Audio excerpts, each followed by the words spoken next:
metals and non-metals. Learning about metals and non-metals, their physical and chemical properties. There are various types of materials around us. Some are natural and some are man-made. In nature, metals are found both in the free and in the combined states.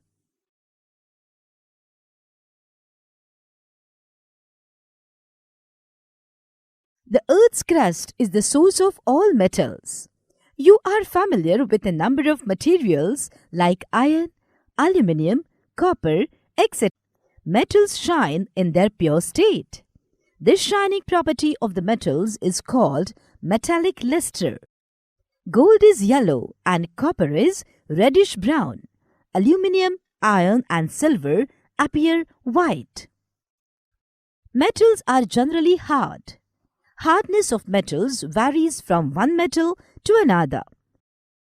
Metals can be distinguished from non-metals on the basis of their physical and chemical properties. The luster and hardness are physical properties. Physical properties of metals and non-metals. Activity. Take a small iron nail, a coal piece, a piece of thick aluminium wire, and a pencil lid.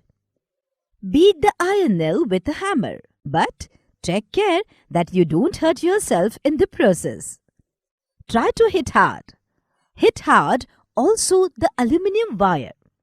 Then repeat the same kind of treatment on the coal piece and pencil lid.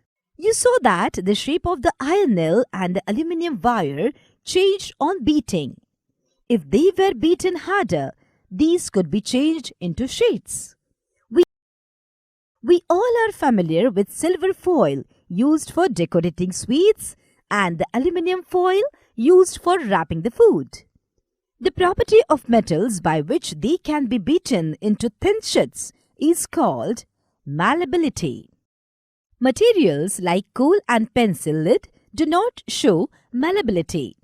Can you hold a hot metallic pan which is without a plastic or a wooden handle and not get hurt? Perhaps not. Why? Plastic and wood are not good conductor of heat. You must have seen an electrician using his screwdriver. What kind of handle does it have and why? Screwdriver has plastic handle because plastic is poor conductor of heat. Iron rod, nail and copper wire are good conductors while rolled sulfur piece and coal piece are poor conductors.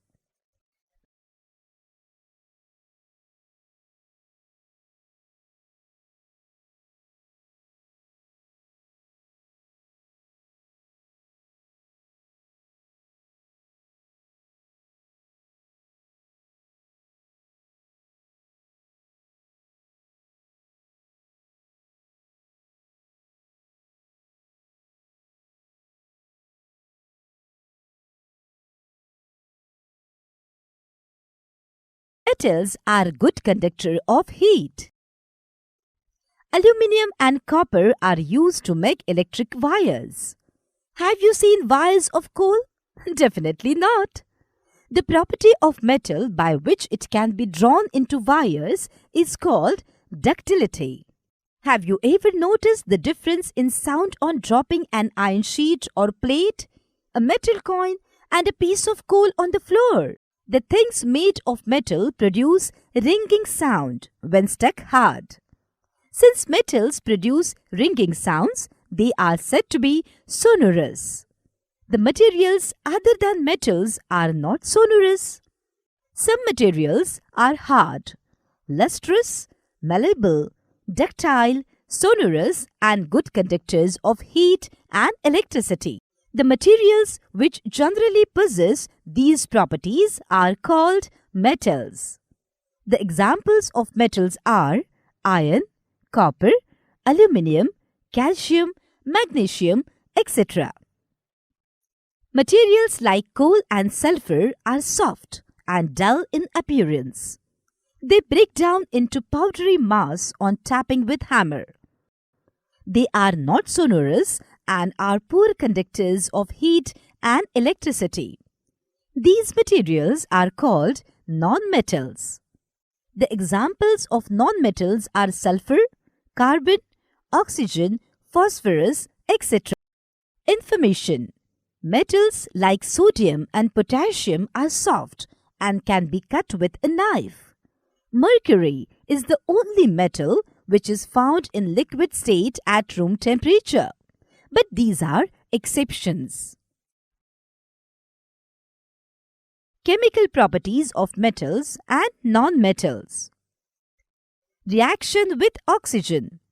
The formation of magnesium hydroxide, that is MgOH2, which is an alkali, changes red litmus into blue. In general, metals form oxides on combining with oxygen. Water solution of these oxides are basic in nature. Now activity. Hold a clean magnesium ribbon with a pair of tongs and heat it over the flame of a burner. What do you observe?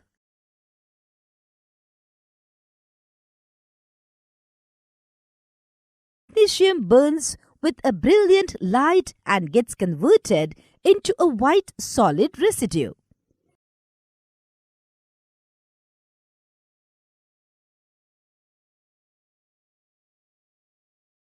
Collect the solid residue left after burning of magnesium wire in a beaker or glass tumbler. Add a little water to it and stir the mixture. The following chemical reaction occurs. Now, introduce a strip, each of red and blue litmus papers into the solution. You will notice that blue litmus unaffected while the red litmus changes into blue, indicating that the solution is alkaline. Does copper also get rusted? I have seen a greenish deposit on the surface of copper vessels. When a copper vessel is exposed to moist air for long, it acquires a dull green coating. The green material is a mixture of copper hydroxide and copper carbonate is formed on its surface. So copper can rust if exposed to moist air for a long time. Reactions with acids. Let us see how metals behave with acids. Activity. Take 4 test tubes and label them A, B, C and D. Place a magnesium ribbon on A, a thin sheet of aluminium in B, iron fillings in C, and a copper wire in D. Using a dropper, add 5 ml of dilute hydrochloric acid to each of the test tubes. Observe the reaction very carefully. If a reaction does not take place, heat the test tube slightly. Take burning matchstick near the mouth of each of the test tubes. We hear a little popping sound as we take the matchstick near each test tube. Hydrogen gas is released in the reaction of most of the metals with an acid. As hydrogen is inflammable, it burns with a pop sound when a burning matchstick is taken near the mouth of the test tube. Test tube A, test tube B, test tube C and test tube D. Copper does not react with hydrochloric acid at normal temperature. It dissolves in hot concentrated sulfuric acid and produces a solution of copper sulfate and sulfur dioxide gas. Reactions with bases. Activity. Take 5 to 10 ml of sodium hydroxide solution in a test tube. Drop a thin piece of aluminium in it. Take a burning matchstick near the mouth of the test tube. We hear a popping sound. It tells us that the gas that burnt was. When bases react with metals, hydrogen gas is released. Uses of metals and non-metals. Metals are used in everyday life for a variety of purposes. They are strong, hard and rigid. So they are used in making machinery. The automobiles, the aeroplanes, the train, satellites, industrial gadgets all use metals in large amounts. Iron is the most commonly used metal. It is used for making an object as small as a pin or nail. On the other hand, it is used in making big gadgets and in reinforced concrete in conjunction with cement to construct big buildings. Aluminium is another metal that is widely used. It finds use in making household items. Aluminium is also used in making aeroplanes as its density is low as compared to other metals. Metals are good conductors of heat. Hence, they are used in making cooking utensils and water boilers. Metal like iron, copper, and aluminium are used for these purposes.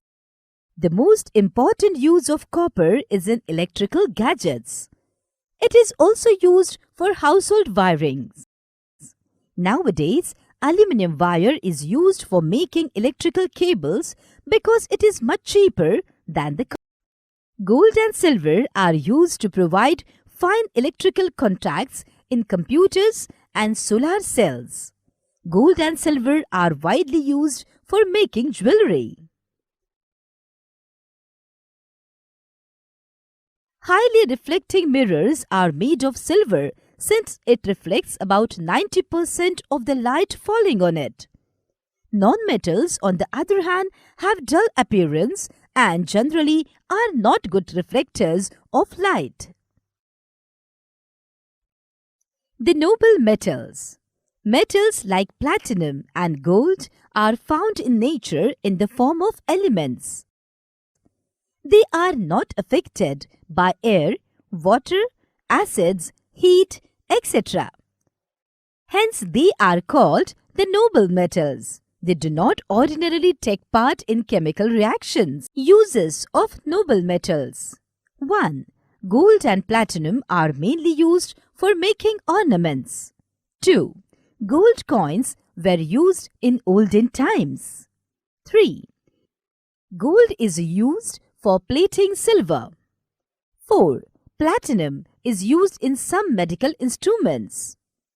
The purity of gold. The purity of gold is measured in carats. 24-carat gold is 100% pure. 24-carat gold is very soft and used for making ornaments. Ornaments of pure gold break or get bent easily. So, copper or silver is added to gold in the necessary proportion to make designer ornaments. Corrosion. Iron articles slowly get covered with a reddish substance.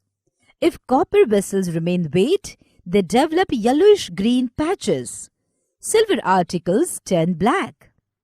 Above examples, the gases present in the air react with the metals iron, copper or silver due to moisture to produce compounds of the metals. This action that wears the metals is known as corrosion. To prevent the corrosion of metals, a layer of grease or oil is applied to them or they are coated with another metal that does not rust. Iron is galvanized, given a coating of zinc to prevent rusting. Ships are coated with enamel paints to prevent the corrosion of the metal sheets by the salty sea water.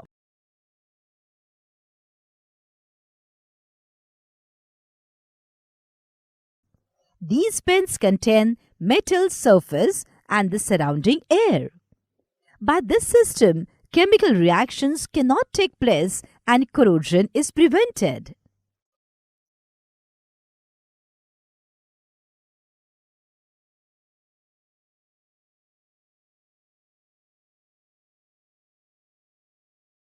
Alloy. A homogeneous mixture of two or more metals or of metals and non-metals is called an alloy. Alloys contain metals in specific proportion.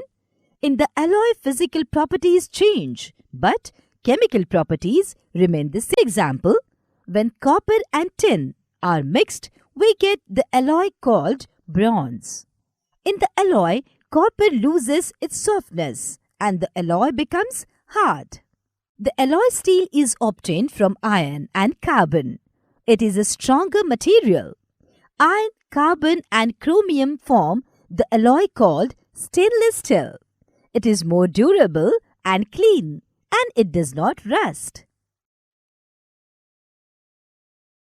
Summary: metals are lustrous whereas non-metals have no luster. Generally, metals are malleable and ductile and are good conductors of heat and electricity. Non-metals do not have these properties. On burning, metals react with oxygen to produce metal oxides, which are basic in nature. Non-metals react with oxygen to produce non-metallic oxides, which are acidic in nature. Metals react with acids and produce metal salts and hydrogen gas. Generally, non-metals do not react with acids. Some metals react with bases to produce hydrogen gas. Metals and non-metals are used widely in everyday life. So that is all in this lesson, student. Keep learning.